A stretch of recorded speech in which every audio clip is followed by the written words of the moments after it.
एक सुनसान रात थी और नेहा अपनी गाड़ी चलाकर अपने गांव जा रही थी।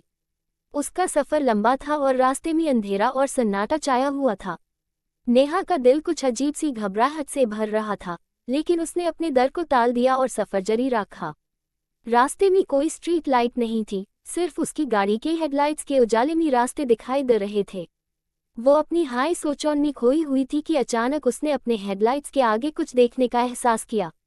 जैसे हाय उसने ध्यान दिया, उसके सामने एक सफ़ेद साड़ी पहने एक औरत सड़क के बीच में खड़ी थी। उसका चेहरा इतना सफ़ेद था कि वो सिर्फ सफ़ेद आंखों और काले होंठन से पहचानी जा रही थी। नेहा ने तुरंत ब्रेक लगाया और गाड़ी को रोक दिया। उस औरत ने धीरे से अपना सर उठाकर नेहा की तरफ देखा और उसकी आंखों में एक अजीब सी चमक थी। नेहा का दिल जोर धड़कने लगा, लेकिन उसने हिम्मत करके उस औरत से पूछा, आप यहाँ सड़क के बीच में क्या कर रही हैं? वो औरत चुपचाप नेहा की तरफ देखती रही और फिर धीरे से हाथ उठाकर नेहा की गाड़ी की तरफ इशारा किया। नेहा को समझ नहीं आया कि वो क्या कहना चाहती थी, लेकिन उसके चेहरे पर एक अजीब सी उदासी थी जो देखते हाय नेहा के रोंज खड़े हो गए। जैसे हाय नेहा ने फिर से गाड़ी स्टार्ट करने की कोशिश की, उस औरत ने जोर से चीख मार दी और नेहा की गाड़ी के अंदर घुसने की कोशिश करने लगी।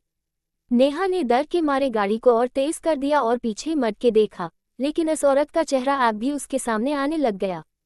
जैसे हाय वो आगे की तरफ देख रही थी, उसने देखा कि वो औरत उसकी गाड़ी के बोनेट पर बैठी है और उसके गाड़ी के शीशे के अंदर से उसकी आंखों में देख रही है।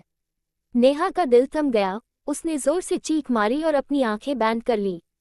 जब उसने आंखें खोली तो वो औरत वहां से गायब थी, लेकिन उसके दिल की धड़कन अब भी तेज थी और उसका मन बहुत ज्यादा बेचैन था। उसने फिर से अपनी गाड़ी स्टार्ट की और बिना पीछे देखे सीधे गांव की तरफ भागी।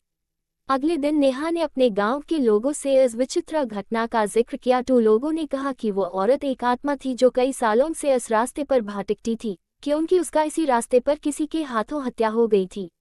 उस दिन के बाद नेहा ने कभी रात को इस रास्ते पर सफ़र नहीं किया।